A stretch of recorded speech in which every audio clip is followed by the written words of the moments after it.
Hello and welcome. You're watching a special broadcast from Ukraine where Republic Media Network has been on the go documenting the large-scale destruction that has been caused due to the Russian invasion. In fact, we have covered over 17 cities. Joining us on this broadcast is a very special guest, a career diplomat, Ambassador Alexander Sherba, who's represented Ukraine in some of the most difficult missions for Ukraine, be it in Germany or for that matter in America. He's been extremely vocal about the annexation of Crimea as well as East Ukraine. And interestingly, Ambassador Sherba's diplomatic role model happens to be the 19th century French diplomat Talleyrand. Thank you very much, Ambassador, for speaking to Republic Media Network. Let me straight away begin by asking you.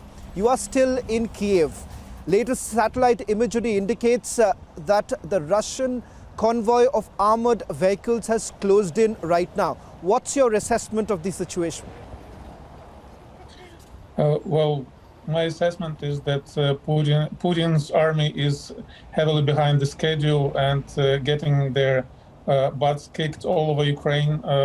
It has been practically 16 days since the invasion.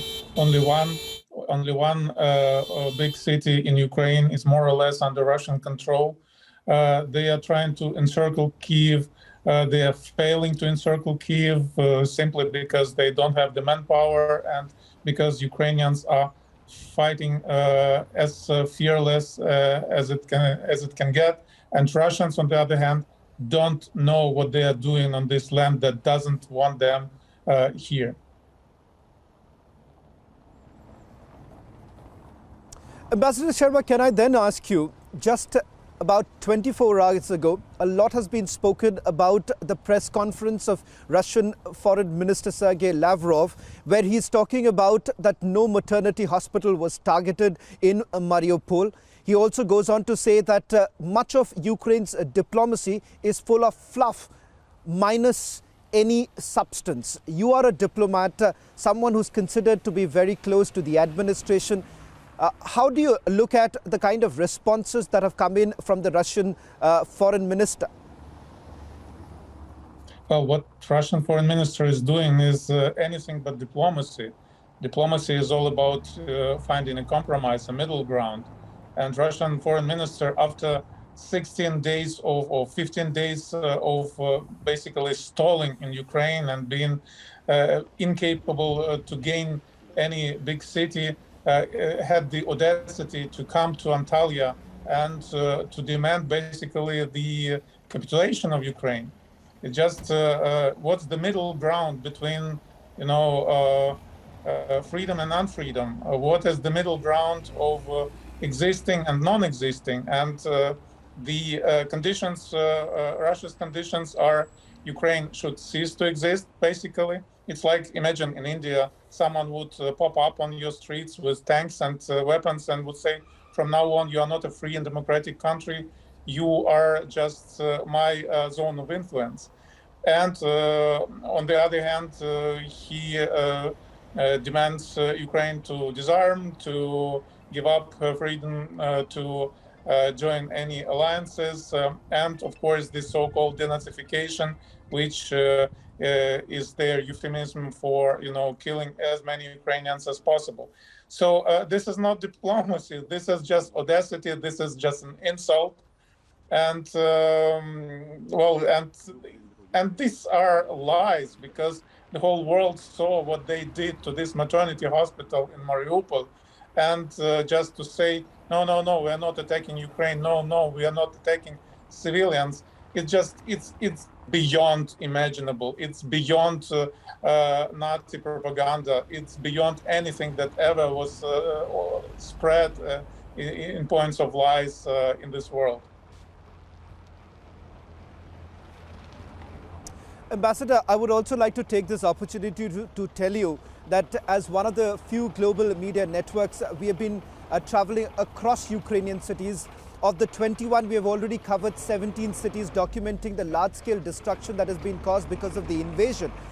And everywhere that I'm going to, everyone that I speak to, they say that they're going to win the war. What I want to ask you, Ambassador, is that this is at what cost? So many civilian lives have been lost. On a daily basis, you're looking at schools, colleges, hospitals being bombed. So the question to you, Ambassador, because you would be able to speak to your administration, your government, what we want to understand is that this is at what cost? What is the end sight? Well, just as illustration to what's happening in Ukraine the other day, a friend of mine lost her father, a pensioner who was just driving in his car near Kiev, and the Russian tank saw him and shot him down point blank. Now the mother of this lady is sitting in front of her dead husband, and she can't even bury him. So this is the amount of atrocities that are being inflicted on Ukraine on daily basis, thousands and thousands of cases like this.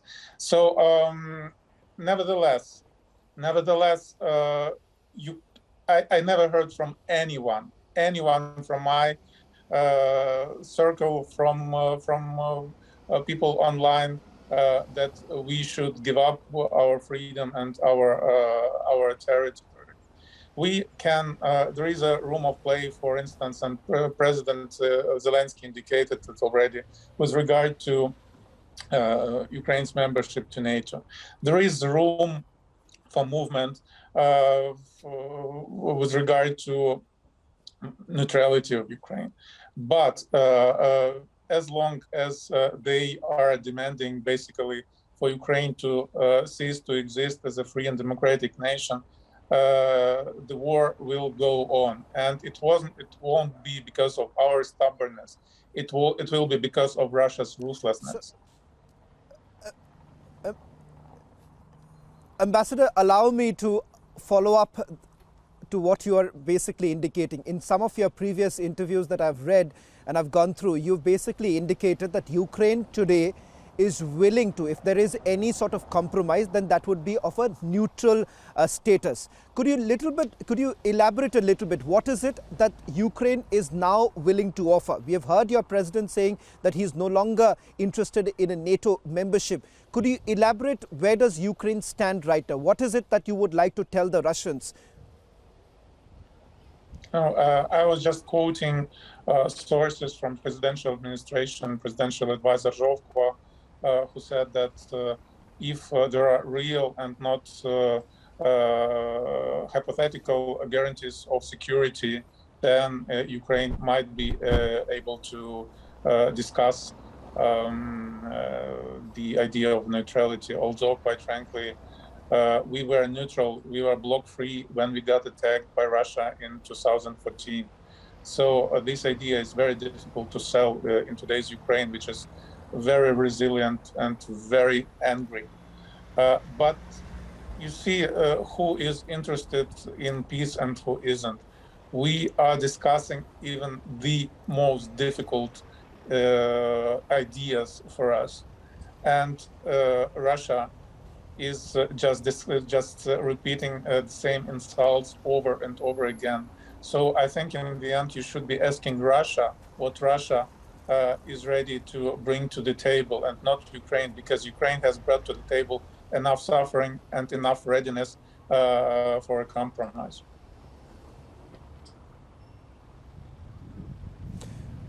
Ambassador, correct me if I'm wrong. Are we to then understand that Ukraine today is essentially indicated that they are okay not being part of any bloc? So you would rather prefer to remain alone? You would rather prefer not to be seen as someone aligned to any particular bloc, be it the West or for that matter any other future blocs that could come in. Is that correct? I'm not a part of the government anymore. You said I'm a diplomat. I'm a former diplomat. Until a couple of months ago, I was in the diplomatic service. I'm not at liberty to make statements like that. You just have to follow the rhetoric that comes, very cautious signals that come from the presidential office, and they are signaling the readiness to move on the most important although very painful issues for Ukraine. I would also now like to get into some specifics because a lot has now been talked about what Russia is touting, that chemical weapons were basically being manufactured in Ukraine with the support of the United States. Now, you were a diplomat just about a few months ago. You were representing Ukraine in Austria, one of the most liveliest diplomatic missions, if I may say so. So I think so it would be appropriate for me to ask you this question. How would you respond to the allegation that has now been leveled against Ukraine about the manufacturing of bioweapons in your country?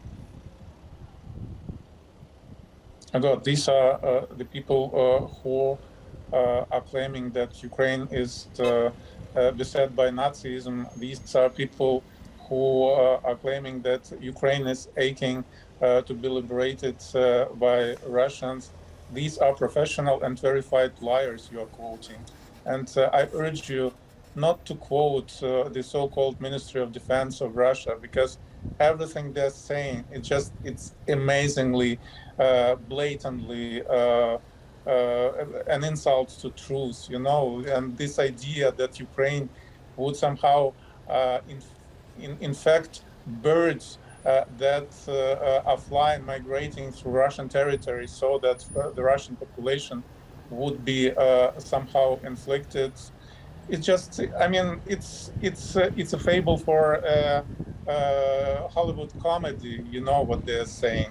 It's just everybody is laughing about it. Our most famous doctor, so-called Yevgeny Komarovsky, we call him Ukrainian Dr. Phil. He's just mocking them. He says, well, you say we are dealing with diphtheria and dysentery to infect Russians. Yes, he says, I admit I am dealing with all those things so that Putin would crap his pants and finally get away from us. I mean, come on, these are the professional and verified liars.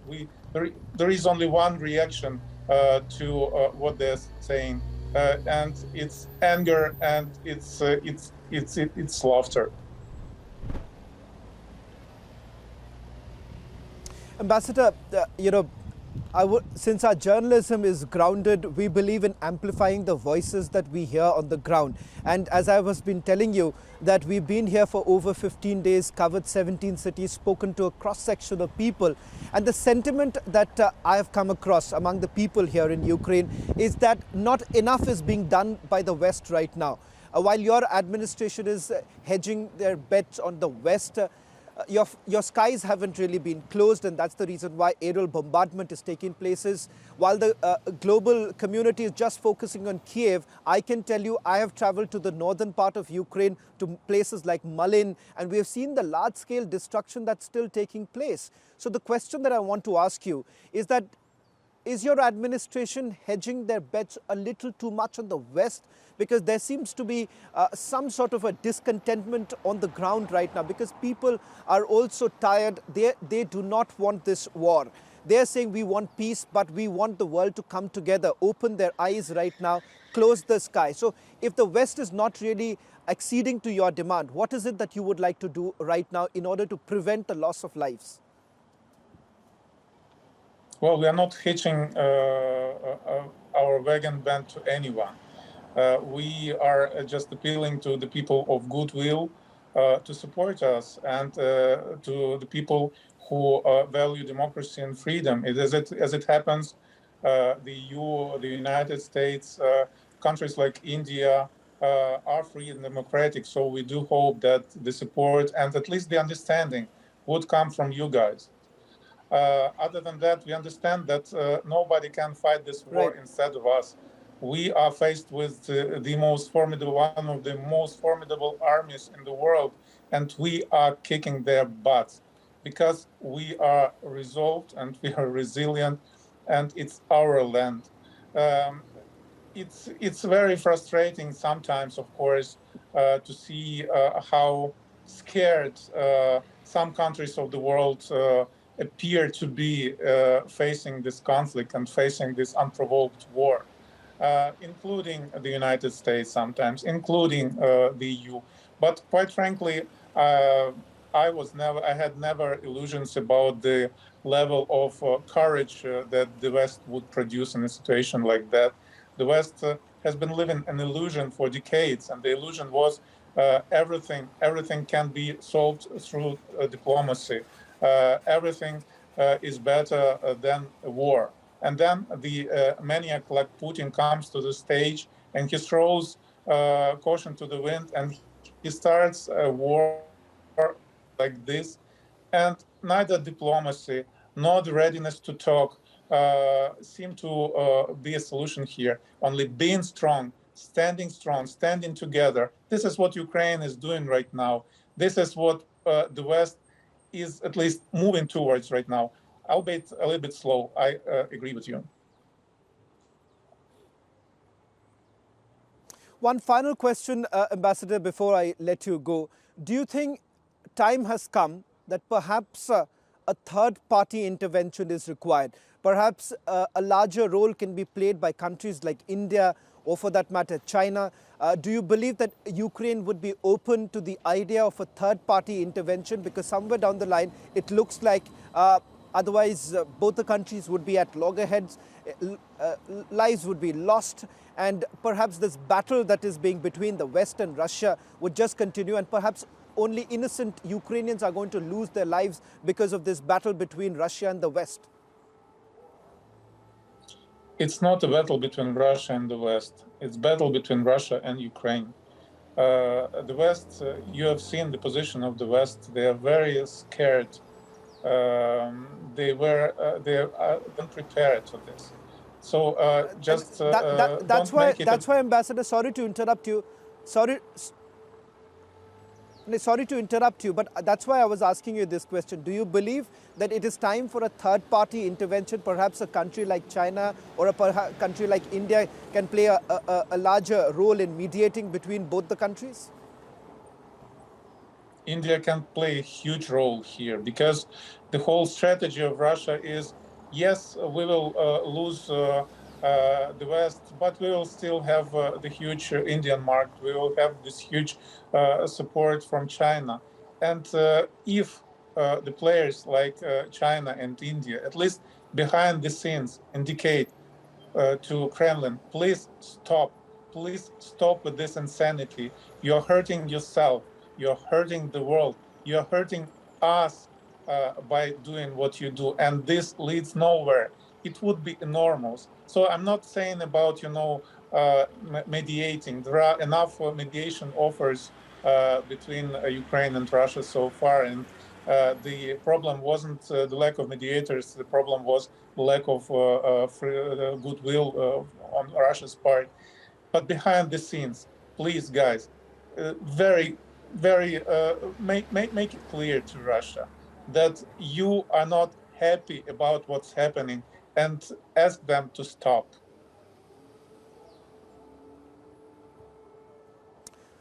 Well, thank you very much, Ambassador. There is absolutely no doubt that it is time that the world stands up for Ukraine. And as a media network, we've been traveling and we'll continue sending across our reports from Ukraine. Once again, Ambassador, thank you very much for speaking to Republic Media Network. And I would also tell you that stay safe and our best wishes to all the people of Ukraine. Thank you very much, Ambassador.